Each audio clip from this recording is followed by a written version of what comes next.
बिस्मिल्लाहिर्रहमानिर्रहीम। अस्सलाम वालेकुम दोस्तों, कैसे हैं आप सब लोग। उम्मीद करता हूँ बिल्कुल ठीक ठाक होंगे।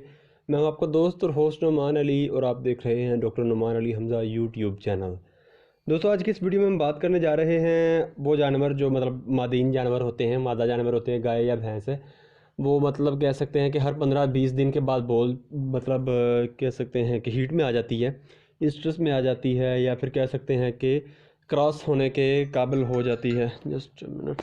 लेकिन दोस्तों, जब भी हम जानवरों को करवाते हैं या फिर उनको मस्नूई नस्ल कशी के ज़रिए से क्रॉस करवाते हैं तो वो जानवर ठहरता नहीं है। तो ऐसे जानवरों का हल क्या करना चाहिए, मेन ऐसे जानवर जो ठहरते नहीं हैं उनका हल क्या करना चाहिए। तो ना ठहरने की वजूहात बहुत ज़्यादा हैं, इंशाल्लाह हम आगे चलकर डिस्कस करेंगे उनको। आज की इस वीडियो में नहीं, अलग-अलग से मैं कोशिश करके उन तमाम टॉपिक्स को कवर करने की कोशिश करूँगा। आज की इस वीडियो में आपको एक जो मतलब मेरा पर्सनल एक तजर्बा है ना, वो आपके साथ शेयर करने की कोशिश करूँगा। वो काफ़ी फ़ायदेमंद साबित हुआ है मेरे लिए तो, कि जानवरों में अगर वो तरीक़ाकार इस्तेमाल किया जाए तो बहुत ज़्यादा चांसेस होते हैं कि जानवर जो हैं वो ठहर जाते हैं, हामला हो जाते हैं और बच्चे भी देते हैं। ये हमारे अपने घर के जानवर का कह सकते हैं कि मामला ऐसा था। तो अगर मिसाल के तौर पर आप जानवर को कह सकते हैं कि सांड के ज़रिए से क्रॉस करवाते हैं, अगर गाय भैंस जो भी है उसको मेल जानवर के ज़रिए से यानी कि नेचुरल इंसेमिनेशन करवाते हैं और जानवर नहीं ठहरता, तो मेरी मानकर सिर्फ एक दफ़ा उसको जो मस्नूई नस्ल कशी है, आर्टिफिशियल इंसेमिनेशन या फिर जिसको आप कहते हैं कि बीज रखवाना, आप ये काम करके देखें। इंशाल्लाह जानवर का ज़रूर ठहरेगा, जानवर के ठहरने के चांसेस काफ़ी ज़्यादा होंगे। हाँ, अलबत्ता जानवर ऑलरेडी किसी बीमारी या स्ट्रेस वगैरह में ना हो। वैसे ये होता है कि जो जानवर अपने टाइम पर मतलब हर 18 दिन बाद या 21 दिन के अंदर अंदर जो हीट में आ जाता है, वो जानवर कम से कम रिप्रोडक्टिव लिहाज से बिल्कुल फिट होता है।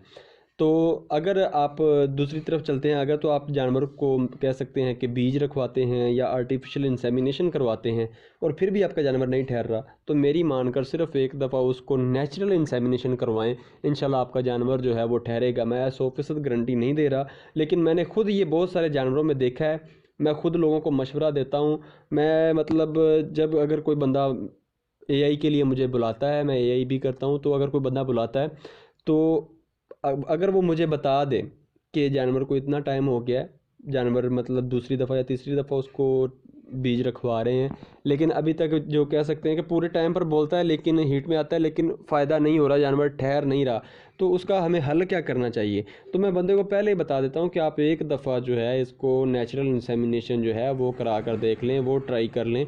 जानवर बहुत ज़्यादा ठहर जाते हैं और मैंने बहुत ज़्यादा जानवरों में ये देखा भी है कि जानवर ठहर जाते हैं। इसलिए मैं आपके साथ ये अपना एक्सपीरियंस जो है वो शेयर कर रहा हूँ। उम्मीद है कि ये एक्सपीरियंस आपके लिए भी एक अच्छा तजर्बा साबित होगा।